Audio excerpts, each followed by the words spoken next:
Olá amigos, daqui fala o vosso companheiro de aventuras, João Ribeiro. Neste vídeo eu quero falar um pouco convosco, mostrar-vos aqui também algumas informações que podem ser importantes na forma como vocês definem o vosso caminho de estudo ou de desenvolvimento de competências na área da programação. Neste caso em concreto, falo da programação para a internet, ok? Então, qual é o propósito deste vídeo? Eu fiz um vídeo já há alguns dias atrás em que explicava aqui o que é que vocês precisam ou qual será uma das respostas para a pergunta o que é que eu preciso para ser um programador da web. Okay? Existem de facto ali um conjunto de requisitos aos quais vocês não podem fugir. Saber HTML, CSS, JavaScript, etc. Mas depois, a partir do momento em que vocês começam a adquirir competências nessa área, o que é que vai acontecer? Vocês vão começar a perceber-se que existe então um inúmero conjunto de linguagens de programação, de plataformas, de tecnologias, etc., que são utilizadas no desenvolvimento da web. E neste vídeo, e num próximo que eu irei ainda fazer aqui sobre as linguagens de programação dinâmicas, okay? Mas neste vídeo concreto eu quero vos mostrar aqui uma das formas que vocês têm de poder obter informações que vos permitam definir qual é o caminho que vocês vão seguir. Este site chama-se W3Stacks e basicamente o W3Stacks tem o quê? Tem um conjunto de informações que são recolhidas a partir de fontes bastante fidedignas, ok? Se vocês verificarem aqui no FAQ ou no Frequently Asked Questions, ok? Frequently Asked Questions, ele vai dizer aqui o seguinte, ok, como é que nós sabemos quais são as tecnologias usadas nos sites? E ele explica aqui, em primeiro lugar, eles obtêm a informação providenciada pelas próprias web pages, ok? Portanto, não se trata aqui de um survey ou de um inquérito feito a pessoas que vão manifestando a sua opinião, não, aqui é obtido a partir de resultados verdadeiros que o próprio sistema vai recolhendo em muitas páginas que visita. E estes resultados permitem aqui então ao W3Stacks ter um conjunto estatístico de informações que nos podem dar aqui uma imagem extraordinária sobre as tecnologias que são utilizadas. Qual é a importância desta informação? Bom, se vocês querem desenvolver uma atividade profissional dentro da área do desenvolvimento para a web, é fundamental vocês perceberem quais são as tendências, quais são as tecnologias que são mais usadas, etc. Porquê? Porque será eventualmente aí que vocês deverão investir o vosso tempo em termos de aprendizagem. Certo? Ora, eu quero chamar a atenção aqui para dois aspectos fundamentais. Quando vocês estão à procura de um emprego dentro desta área, vai-vos aparecer todo o tipo de requisitos. Vai aparecer um conjunto de ofertas de trabalho que requerem um full stack developer, etc. E eu vou fazer um vídeo sobre a distinção entre esses tipos de designações.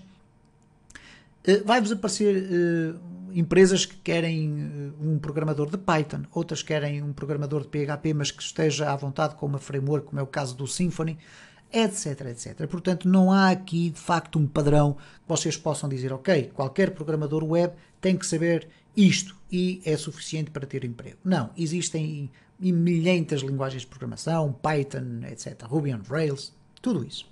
Bom, mas o que é importante vocês perceberem? Quais são as tendências de mercado? Há muita gente que, por desconhecimento, acaba por investir o seu tempo a tentar aprender tecnologias que já não existem.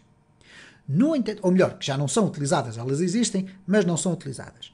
No entanto, há aqui uma outra ressalva que eu quero fazer. Quando vocês vêm à procura de informações sobre quais são as tecnologias mais utilizadas no desenvolvimento de aplicações ou de páginas de internet, pode-se dar o caso de vocês se depararem com a existência massiva de uma determinada tecnologia, mas que de facto já é uma tecnologia ultrapassada. Isto acontece porquê? São tecnologias que ainda continuam a aparecer muito nos websites, mas que existem às vezes por uma questão de dependência de outras plataformas. Eu vou dar aqui um exemplo. Nós estamos aqui no W3Stacks e logo na primeira página nós temos aqui o seguinte: Content Management Systems, ou CMS, isto é, quais são as plataformas mais utilizadas neste momento, estamos a falar em 2018, portanto os dados são até 1 de abril de 2018, quais são as plataformas mais utilizadas para a criação de websites a partir de um CMS. O que é um CMS? Um Content Management System é como por exemplo o WordPress, ou o Joomla, ou o Drupal, etc. São plataformas previamente concebidas a partir das quais as pessoas por cima destas plataformas e sem necessidade de perceberem muito de programação podem ter acesso a um back-end e colocar conteúdo e construir dessa forma uma página. E como vocês podem observar aqui, neste momento o WordPress é de facto a plataforma mais utilizada a nível mundial para a construção de páginas de internet. E quando digo construção de páginas de internet, obviamente é usar o WordPress como um ponto de partida para a construção de páginas web, não tanto de aplicações web, que é um conceito um pouquinho diferente na minha opinião, mas uma página de internet. Muitas páginas de internet que vocês visitam são, de facto, criadas com estes Content Management Systems. E neste caso vocês podem verificar aqui que quer WordPress, o Joomla tem, já foi, eventualmente, uma das plataformas mais utilizadas, mais do que o Drupal. Okay? Houve uma altura em que o Joomla estaria eventualmente no lugar do WordPress. O WordPress, entretanto, foi sendo adotado, foi também sofrendo muitas alterações, deixou de ser uma plataforma simplesmente para blogs e passou a ser uma plataforma muito potente para a criação de websites e lojas eletrónicas. E então o WordPress, como vocês podem observar, ocupa agora aqui já uma fatia muito grande do mercado. Se vocês depois forem percorrendo por aqui abaixo algumas informações, vocês têm, por exemplo, aqui uma informação que pode, em alguns casos, induzir em erro quem quer definir o seu caminho de aprendizagem, que é o seguinte: Server-Side Programming Languages, isto é, as linguagens de programação mais utilizadas do lado do servidor. São as tais linguagens de programação para o desenvolvimento de código dinâmico que eu terei a oportunidade de falar aqui num próximo vídeo muito em breve. Vocês têm aqui o PHP à cabeça com uma cota extraordinária de 83% e depois o ASP.NET com 13%. Como veem, depois tem aqui o Java, linguagem Java, não confundir com JavaScript, que são duas coisas absolutamente distintas uma da outra, não têm nada a ver uma com a outra. Okay? Que há uns tempos atrás ouvi alguém a comentar comigo que, ok, sabia muito bem o que era o JavaScript porque tinha a ver com Java, e não tem, ok? Então, como vocês podem verificar aqui, existe aqui, mesmo fecheiros estáticos, etc., tem uma incidência muito pouco significativa. O PHP tem muito. Ora, é preciso fazer uma análise cuidada destes dados. Porquê? Porque o PHP tem uma utilização muito grande, obviamente porque advém do facto do próprio WordPress também ter uma implementação muito grande e o WordPress é escrito em PHP. Okay? Então uma coisa vai levar à outra. Assim como também o WooCommerce é PHP, ou o Magento, que é uma loja eletrónica, também é PHP. Portanto, estamos a falar de Content Management Systems, que são utilizados de forma massiva. Por conseguinte, a linguagem de programação mais presente na web será, obviamente, o PHP. Não quero com isto dizer que o PHP é o mais potente ou é exatamente aquilo que vocês devem ir à procura, até porque há muitas empresas que, por exemplo, procuram técnicos da Net Framework que tenham conhecimentos da ASP.NET e no padrão MVC, ou por exemplo já da nova tecnologia Core. Eu depois vou ter a oportunidade de vos explicar quais são estes conceitos de uma forma muito geral, num outro vídeo relacionado então com as linguagens de programação de conteúdos dinâmicos, ok? Bom, se nós formos por aqui abaixo, depois temos aqui o Fastest Growing Server-Side Programming Languages, portanto, as linguagens que estão a crescer mais do lado do servidor. Ele continua a dizer aqui o PHP, enfim. Eu também acho que sim, continua a ser muito utilizado, mas o JavaScript está a tomar muito lugar. Reparem o seguinte: Client-Side Programming Languages, isto é, as linguagens de programação do lado do cliente. E nós poderíamos pensar assim, bom, uma linguagem de programação será o HTML, todas as páginas são feitas em HTML. O HTML não é propriamente considerado uma linguagem de programação, e já vamos ver aqui esse dado. Então, reparem o que é que acontece aqui. Há muita gente ainda a tentar investir no Flash e em algumas outras plataformas, mas do lado do cliente, JavaScript 94%. Portanto, aqui vocês têm um dado que é extraordinariamente importante. Eu sei que às vezes o JavaScript não é a linguagem de programação que vocês querem aprender, mas de facto ele tem imensa importância no desenvolvimento disto tudo. Depois tem aqui um dado muito interessante. Eu não quero alongar muito este vídeo, mas acho que é importante nós analisarmos estas questões de uma forma bastante ponderada, que é, por exemplo, as bibliotecas de JavaScript mais utilizadas. E vocês vão encontrar aqui jQuery. E depois vão encontrar aqui, estranhamente, Bootstrap. E o Bootstrap e o jQuery. Bom, se vocês procurarem nas tendências de programação informações sobre o jQuery, vocês vão começar a perceber-se que o jQuery, nesta fase, está a entrar em declínio. Isto é, está a ser substituído pela utilização de frameworks de JavaScript, nomeadamente Vue.js, React.js, Node.js, Angular, etc. Mas porquê então aparecer aqui o jQuery?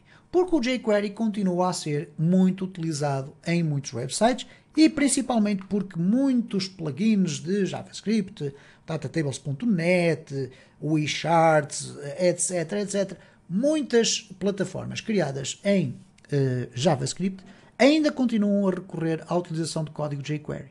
Não há nada de errado nisso, mas há aqui um alerta que eu vos quero fazer. Se vocês vão querer ser programadores para a web, é fundamental que vocês tenham conhecimentos de jQuery. Okay? Muito importante. Porquê? Porque vocês não vão só trabalhar em projetos novos, vocês vão ter que fazer a manutenção de projetos antigos. E a maior parte dos projetos antigos vai ter uma forte componente de JavaScript e criada ou escrita com jQuery. Okay? Porquê que aparece aqui o Bootstrap como uma biblioteca de JavaScript? Bom, por uma simples circunstância.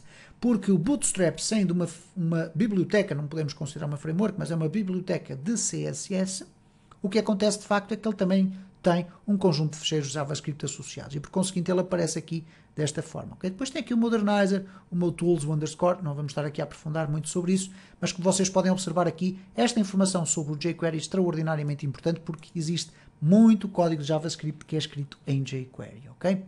Nós não vamos estar aqui a explorar muito mais isto, até porque o vídeo já começa a ficar longo. Há aqui muitas informações, há aqui informações muito interessantes. Por exemplo, vocês poderiam eventualmente pensar que o JPEG seria, ou o JPEG seria o tipo de imagens mais utilizados na web, e de facto não é. Ele está ali muito a par e passo com o PNG, principalmente porque o PNG é um formato de imagem que tem transparência, ou aquilo que vulgarmente se chama tecnicamente por um alpha channel, o canal alpha que permite que as imagens possam ser transparentes e colocadas sobre um determinado fundo, o que não acontece com o JPEG. Portanto, temos aqui algumas informações muito interessantes, etc. Depois temos aqui, obviamente, do lado da estruturação ou da colocação de elementos visuais, o CSS continua a ser uma coisa extraordinária.